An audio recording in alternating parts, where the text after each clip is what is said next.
Mr. Scalise. The gentleman is recognized. Thank you, Mr. Chairman, and I want to thank the gentlelady for yielding and for the great job she's doing as chair of the Energy and Commerce Committee to bring forward important bills that will increase America's national security and energy security. There is absolutely no reason that we have to be reliant on foreign countries for our energy. We've actually got the energy here in America. And in fact, for those people that are concerned about carbon emissions, for all those carbon footprint warriors that get on their private jets and fly to Davos last week to lecture the rest of the world about not using fossil fuels. They didn't take commercial flights. They had to take their private charters, not with solar panels on the wings of those airplanes, using jet fuel.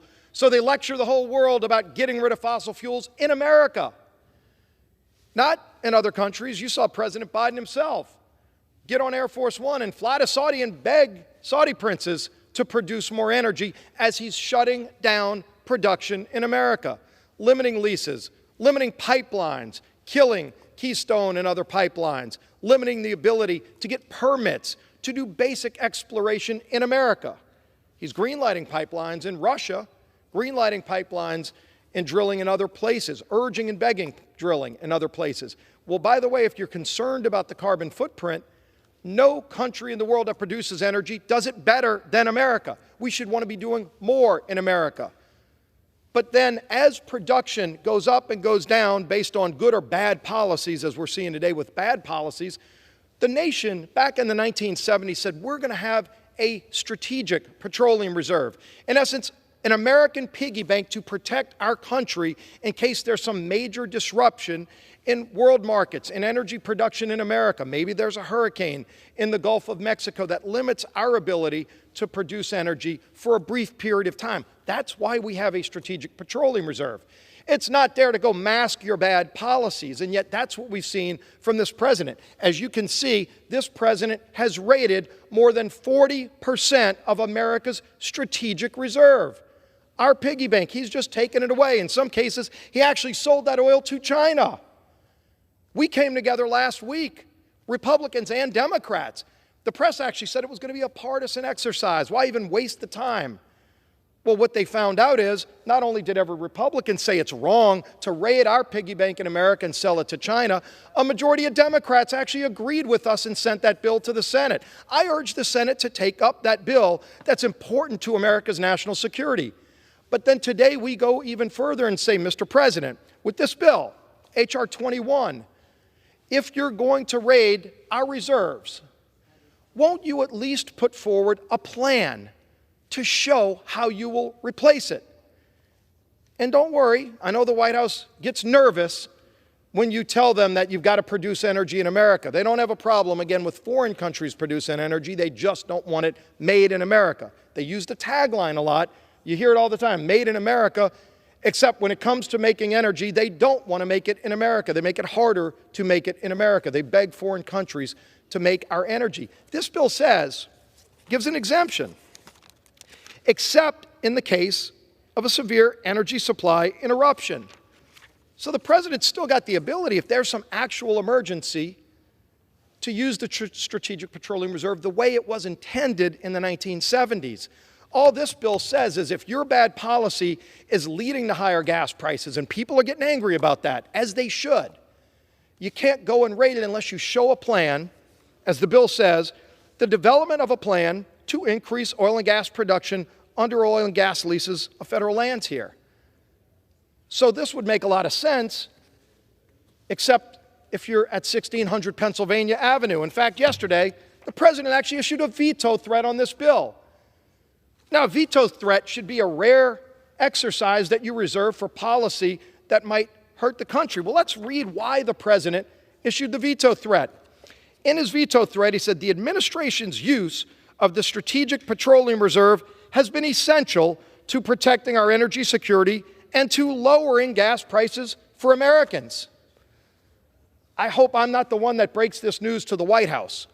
But, Mr. President, your policies have not lowered gas prices for Americans. Maybe the calculator's broken at the White House, but we did the math. Let's do some fact checking. Since Joe Biden took the oath of office, gas prices have not lowered. They've increased 50%. Again, the veto threat says, we don't want to do this because our policies have lowered gas prices. Maybe the president, when he realizes that gas prices have gone up 50%, they've not lowered for families, he might reverse the veto threat.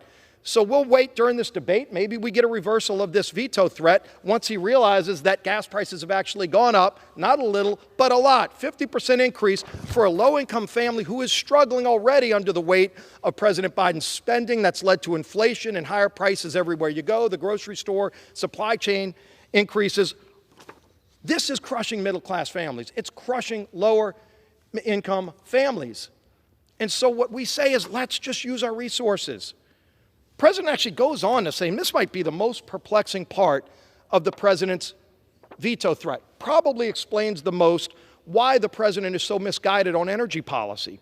He says, because H.R. 21 will jeopardize our energy security and increase gas prices for working families, the administration strongly opposes the bill. So somehow, some of the energy experts at the White House, again, some of the same people that fly around on private planes to Davos telling you not to use fossil fuels, they think that by increasing American energy production, that will somehow raise gas prices. Well, guess what? We've checked the record. These are the same experts whose policies have increased gas prices. Not a little, 50%. So the White House has been wrong on this issue over and over again, to the point where we had such a strong bipartisan vote last week. Let's put up another strong bipartisan vote and maybe wake the people up at the White House to what's happening in the real world.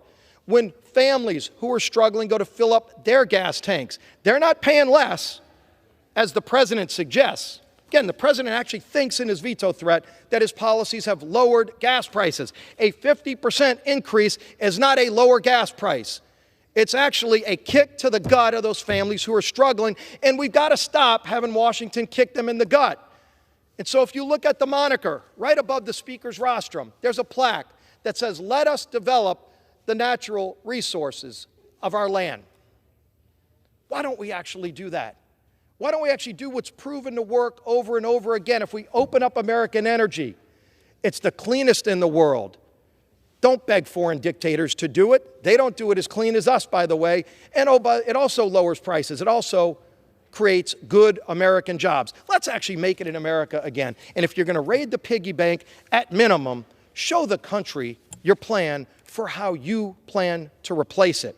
That's the least this president should do. Let's pass this bill with a strong vote over to the Senate, and then get this on the president's desk, and maybe he'll reconsider and recognize just what his policies have done to hurt families over these last 2 years. With that, I urge adoption of H.R. 21, and I yield back the balance of my time.